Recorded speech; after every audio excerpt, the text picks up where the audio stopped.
Salut tout le monde! Cette semaine, on n'a pas fait une vidéo sur les résultats trimestriels. Pourquoi? Parce qu'il n'y avait pas grand-chose qui venait me chercher dans le marché. Il n'y a pas grand-chose que je pensais qu'on devrait garder un œil particulièrement dessus. Pourquoi? Mais parce qu'on avait une grosse semaine chargée. Peu de compagnies intéressantes et surtout la Banque fédérale aux États-Unis qui faisait une hausse de taux. On s'attendait à une hausse de taux de 0,5, mais avec le marché qui a réagi et l'inflation la semaine avant ça, les résultats qui étaient catastrophique, on s'est ramassé avec une hausse de taux de 0,75, quasiment 1 full %, quelque chose qui n'a pas été vu depuis 40 ans. Fait que vraiment une très grosse hausse de taux. Évidemment, on a vu les marchés corriger. Ce que je veux dire par corriger, bien, ça veut dire que le Dow Jones il a tombé en dessous des 30 000. Ce qui apporte le Dow Jones à vraiment la baisse de quasiment 16 % pour l'année. En même temps, ça nous donne la chance de faire un petit recap. Parce que quand on regarde la globalité du marché, on regarde un Dow Jones qui est year-to-date moins 16 %, mais ça me fait penser que les compagnies qu'on gardait un œil dans les autres vidéos telles que AMD, WMS, Campbell Soup, Endava, toutes des compagnies qui ont mieux performé que le marché. Donc, c'est pour ça que quand je vous dis qu'il y a toujours des valeurs dans le marché avec du gros upside, bien, c'est qu'il y en a. Quand on cherche une valeur avec du gros upside dans le marché, on essaie de trouver quelque chose qui bat les performances du marché. Fait que quand on parle d'un marché qui est à moins 16 % pour l'année, bien, un AMD qui est à moins 8 %, on bat le marché. Puis il y a un gros upside sur AMD. Même affaire pour WMS qui est à moins 8 %. Un énorme upside.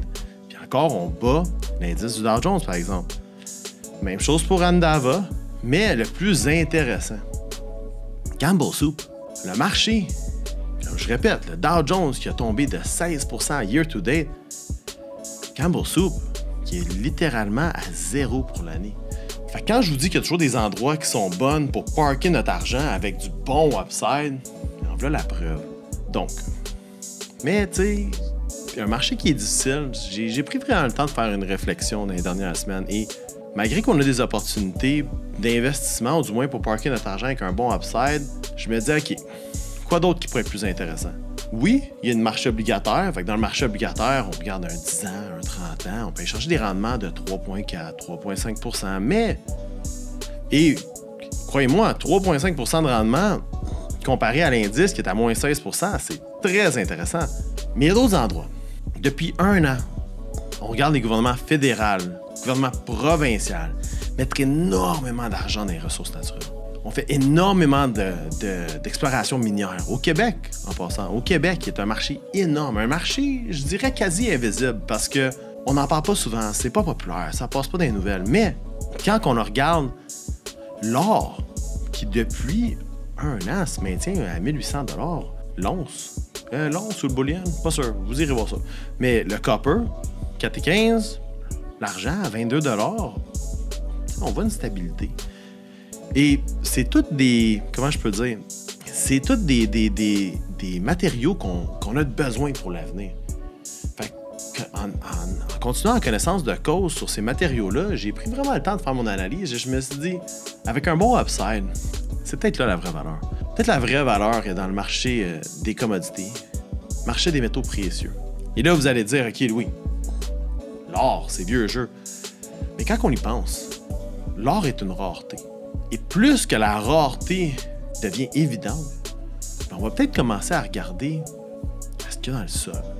Surtout quand on pense qu'on a des millionnaires tels Elon Musk, Jeff Bezos, qui veulent aller faire de l'extraction minérale en espace, sur la Lune, sur Mars. Pour moi, ça devient une évidence qu'on va le faire à la maison en premier. On va probablement regarder dans notre propre cours. Puis au Québec, on est une province de ressources naturelles. Donc ça veut dire que, qui sait, peut-être les minéraux qui sont dans le sol ici vont peut-être commencer à avoir une valuation semblable à la commodité elle-même. Imaginez une propriété minière au Québec avec une quantité d'or et qu'on évalue cette quantité d'or-là, ou du moins le potentiel de cette quantité d'or-là, directement avec la valeur courante de l'or. Il y a des beaux investissements là, quand on y pense. Nous, chez Inversio, on couvre des compagnies comme ça, des compagnies en exploration minière. Donc, je vous dis pas, évidemment, d'investir ou de mettre tout votre argent là-dedans, mais je vous dis, Peut-être cette semaine, avec le recul, avec un marché qui est très difficile, un marché qui est à la baisse, un marché qui risque d'être à la baisse encore pour quelques mois, voire peut-être un an, je pense qu'une des belles valeurs dans le marché qu'on pourrait trouver en ce moment, ça demeure le marché des métaux précieux. Au Québec, on a beaucoup de compagnies en exploration minière. Et Inversio travaille avec beaucoup de ces compagnies-là. Donc, encore comme je vous dis, je ne suis pas un planificateur financier, mais je peux vous dire que peut-être vous devriez porter une attention un petit peu plus focus sur les compagnies qu'on vous amène, les compagnies avec qui on travaille. Parce que ces compagnies-là œuvrent dans des matériaux qu'on a besoin aujourd'hui.